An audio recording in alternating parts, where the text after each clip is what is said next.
अस्सलाम वालेकुम, आदाब, नमस्कार। परभनी न्यूज महानगर में आपके साथ शरीफ के साथ। परभनी जिले के दवाइयां विक्रेताओं की ओर से जन्मदिन के अवसर पर रक्तदान शिविर का आयोजन किया गया। आज तारीख 22 जुलाई 2021 गुरुवार के रोज अक्षता मंगल कार्यालय में परभनी के अन्न प्रशासक सहायक आयुक्त नारायण राव साहब सरकटे और बळीराम मरेवाड़ इनके जन्मदिन के अवसर पर रक्तदान शिविर लिया गया। रक्तदान शिविर के उद्घाटक सांसद संजय जादव ये रहे थे। प्रमुख हाजिरी में विधायक डॉक्टर राहुल पाटिल ये थे। कोविड-19 बड़े संकट के समय इन कर्तव्य दक्ष अधिकारियों ने किए हुए जनहितार्थ समर्पित कार्यों का गौरव करते हुए जन्मदिन की शुभकामनाएं तो दी गई। उसी के साथ दवाई विक्रेताओं संजय भाऊ मंत्री इन्होंने अपने प्रस्तावित पर खून की कमी को सामने स्थिति रखते हुए मरीजों को खून की जरूरत होने की बात अवगत कराते हुए रक्तदान शिविर आज 22 जुलाई के रोज राम मरेवाड़ और नारायण सरकटे इन अधिकारियों के जन्मदिन पर रखने की बात बताई। इस समय संजय भाऊ मंत्री अनिल हराड़, राजेंद्र सोनी, डॉक्टर विनोद मंत्री, बासु टेंगसे, नंद कुमार भरड़, सुजीत काबरा, सनी अग्रवाल, रुपेश सोनी, नारायण मुदड़ा, अब्दुल मजहर, कैलाश मंत्री सुनील जोशी, नितिन चित्रवार, नरेंद्र झाजरी, मुन्ना घाड़गे इनकी प्रमुख हाजिरी रही। तो इस समय बड़ी संख्या में दवाइयां विक्रेता महिला और पुरुषों ने रक्तदान किया।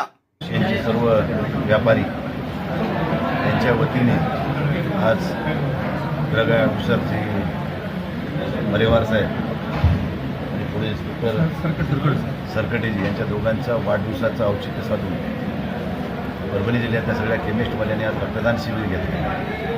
एक कर्तव्यदक्ष अधिकारी म्हणून ज्या अधिकाऱ्यांनी चांगलं काम केलं त्या कामाची पोचपावती आज या सगळ्या केमिस्टवाल्यांनी आज दाखवून दिले की बाबा एक चांगला अधिकारी आहे तर त्याचा सन्मान कसा करावा।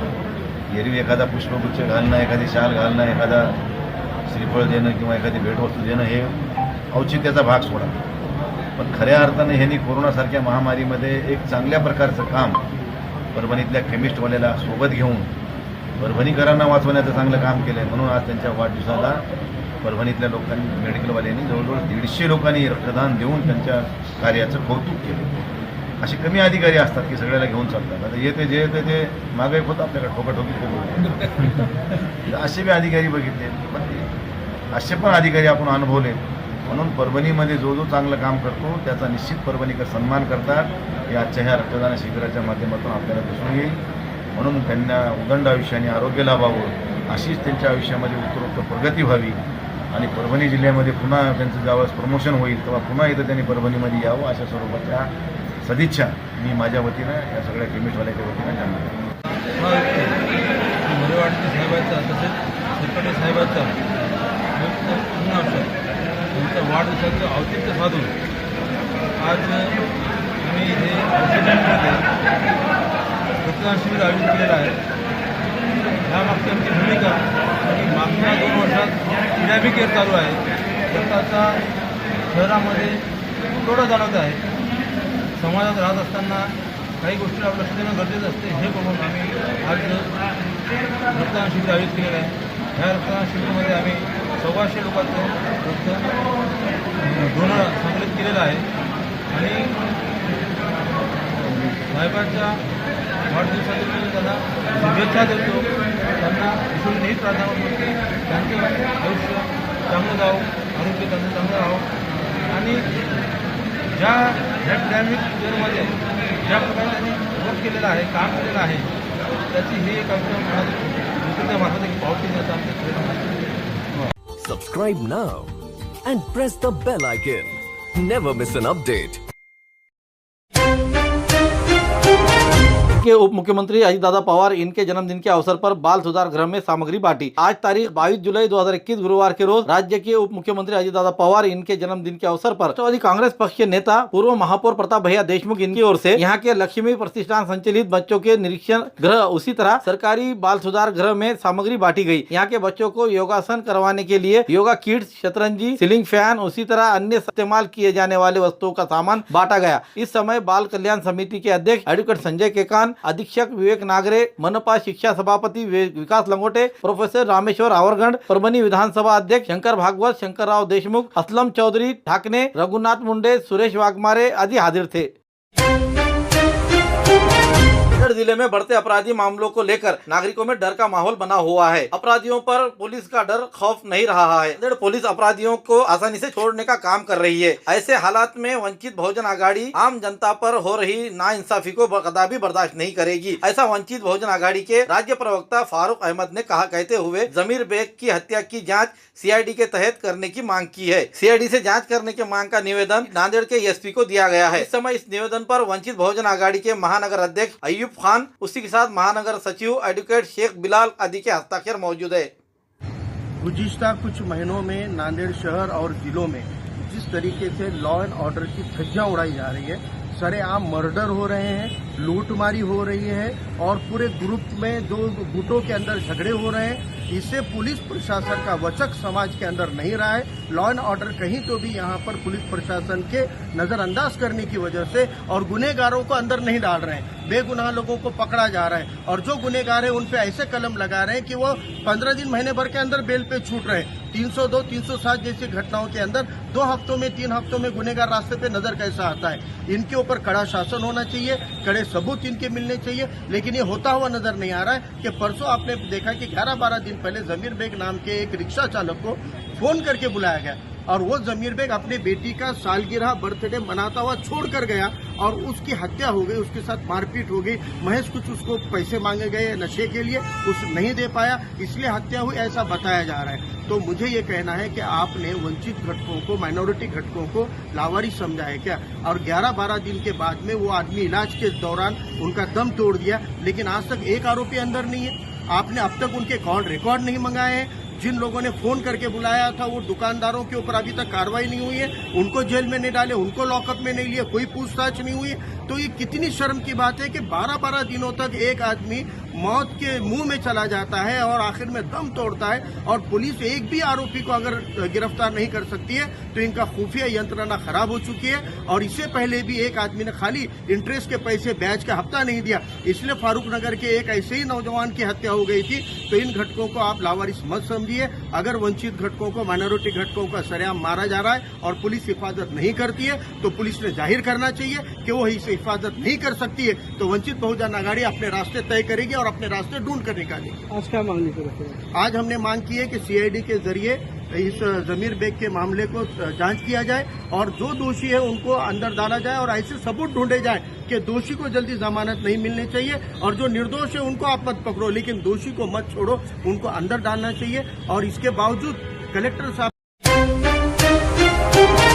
में पड़ी हुई कर्जों की फाइलें पूरी की जाएगी, उसे मदद की जाएगी, इस तरह का वादा जिला अधिकारी दीपक मुंगलीकर इन्होंने किया। आज तारीख 22 जुलाई 2001 दोपहर 12 बजे के दरमियान गंगाखेड़ रोड परभनी स्थित अन्ना साहेब पाटिल आर्थिक विकास महामंडल महाराष्ट्र शासन की योजनाओं से राष्ट्रवादी युवक कांग्रेस जिला परभनी की ओर से अजीत दादा पवार इनके 62वें जन्मदिन के अवसर पर किसान भाइयों को बिन ब्याजी यानी कि बिना कर्ज से गोदावरी ट्रैक्टर यानी कि कुबोटा कंपनी के 62 ट्रैक्टर बांटे गए। इसका शुभारंभ जिलाधिकारी दीपक मुंगलीकर इनके हाथों किया गया। इस समय अन्ना साहेब पाटिल आर्थिक मागास विकास महामंडल महाराष्ट्र शासन योजना से परभनी जिले के कई बेरोजगार मराठा समाज के युवकों को काम मिल रहा है। महामंडल के बैंकों के पास कई महीनों से फाइलें पड़ी हुई है, उसे पूरी तरह से सहायता दी जाएगी और मदद की जाएगी, ऐसा प्रतिपादन जिला अधिकारी दीपक मुंगलीकर ने इस समय किया। इस समय राष्ट्रवादी के युवक जिला अध्यक्ष रितेश काळे, प्रोफेसर किरण सोनटक्के, महानगर जिला अध्यक्ष संतोष देशमुख, सिद्धार्थ हाके, संदीप माटेगांवकर आदि हाजिर थे। इस कार्यक्रम को कामयाब बनाने के लिए अंकुश रनेर, रवि खरजुले, गजानन निर्मल, राम बागल, दत्ता कुलकर्णी, धनंजय नीलवर्ण आदि ने मेहनत ली। परभनी के केंद्रीय विद्यालय को सीबीएसई बोर्ड की मान्यता। पिछले 4 वर्ष पहले से परभनी में केंद्र सरकार की ओर से केंद्रीय विद्यालय को मंजूरी मिली थी। शुरू में 1 से 5 ऐसे क्लास शुरू किए हुए थे, उसके बाद अब यह स्कूल 8वीं तक चल रही है। 9वीं कक्षा के लिए सीबीएसई बोर्ड की मान्यता लेना जरूरी था। उसी के तहत परभनी के केंद्रीय विद्यालय ने सीबीएसई बोर्ड के पास प्रस्ताव भेजा था, उसे सीबीएसई बोर्ड ने हाल ही में मंजूरी दी है। सीबीएसई बोर्ड की मान्यता मिलने पर यहाँ के केंद्रीय विद्यालय के प्रिंसिपल बाबूलाल डगर इन्होंने जिलाधिकारी दीपक मुंगलीकर, सांसद संजय जादव, निवासी उप जिलाधिकारी वड़तकर इनका आभार माना। इस समय शिवसेना जिला प्रमुख विशाल कदम, पत्रकार डॉक्टर धनाजी चौहान मौजूद थे।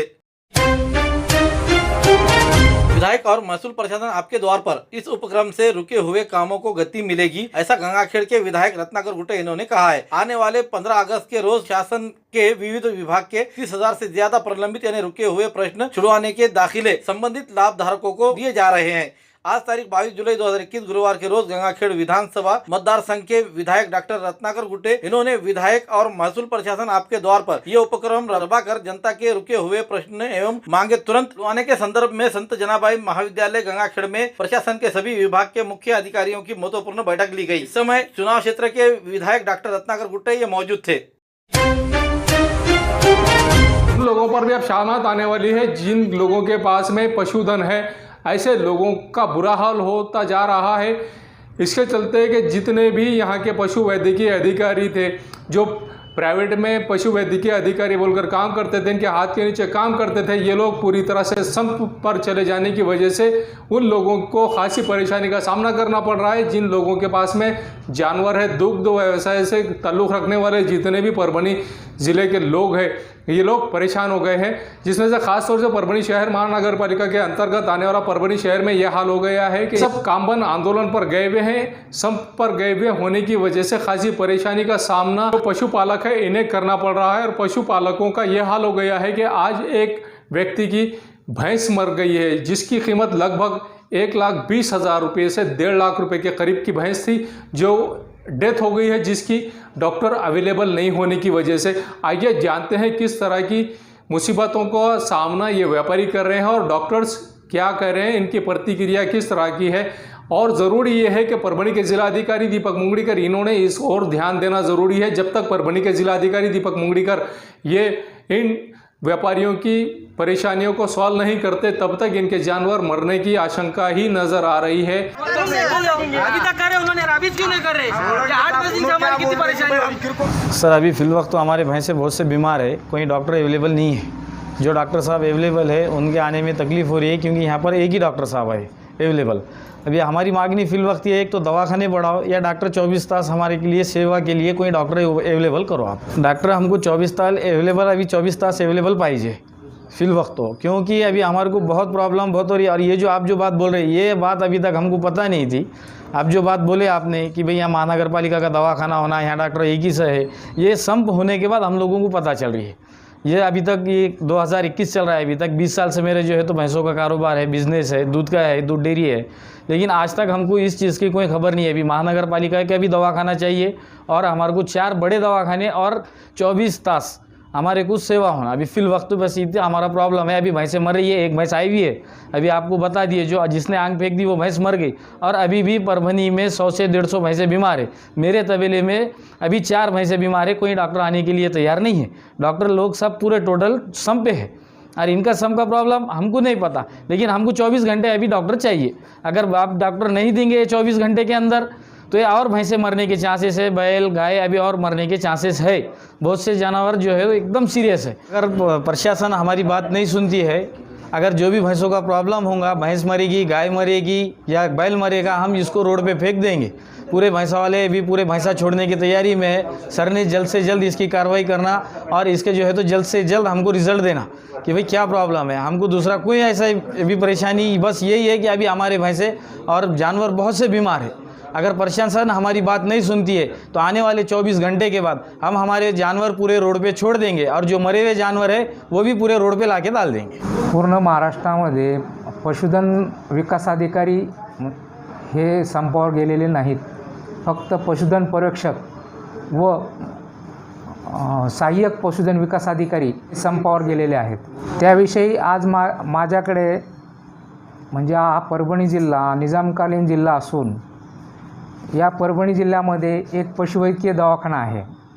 या दवाखान्यामध्ये पशुधन विकास अधिकारी एक पद आहे, पशुधन पर्यवेक्षक एक पद आहे आणि 2 शिपाई अशी पदनिर्मिती झालेली असूनसुद्धा सद्यस्थितीमध्ये एक परिचर प्रतिनियुक्तीवर जिल्हा परिषदेमध्ये आहे आणि एक परिचर शैक्षणिक रजेवर गेलेला आहे आणि एक जो पशुधन पर्यवेक्षक आहे तो या संपामध्ये सामील आहे। म्हणून फक्त पूर्ण परभणी जिल्ह्यामध्ये एक पशुधन विकास अधिकारी कार्यरत आहे आणि पशु सर्व चिकित्सालय झालेले नाही आणि एवढ्या स्टाफ पशुचिकित्सालय नसल्यामुळे या जिल्ह्यातील दवाखान्याच्या कामकाजाव्यतिरिक्त जिल्ह्याच्या पशुचिकित्सालयाची सर्व कामे करावं लागतात. या पशुचिकित्सालयाच्या कामामध्ये सर्वसाधारणपणे पूर्ण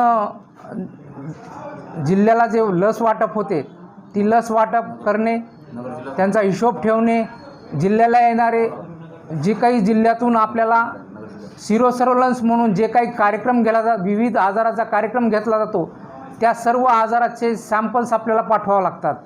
त्याचप्रमाणे या कार्यक्षेत्रात काही पशुधनाची समजा किंवा वन्य प्राण्याची कुठे डेथ झाली असेल तर त्याची आपल्याला शल्यचिकित्सा पण करावी लागते. आपल्या परभणी महानगरपालिका झाल्यानंतरसुद्धा आपल्याकडे महानगरपालिकेने सुद्धा पशुवैद्यकीय जागा भरलेली नाही. म्हणून सर्व जे कामं आहेत ती एकट्या पशुधन विकासाला करावं लागत आहे. त्यामुळे ही आजची परिस्थिती निर्माण झालेली आहे. न्यूज़ आपको किस तरह पसंद आ रहा है, इसीलिए लाइक करें, शेयर करें, कमेंट करें, सब्सक्राइब करना ना भूलें. Subscribe now and press the bell icon. Never miss an update.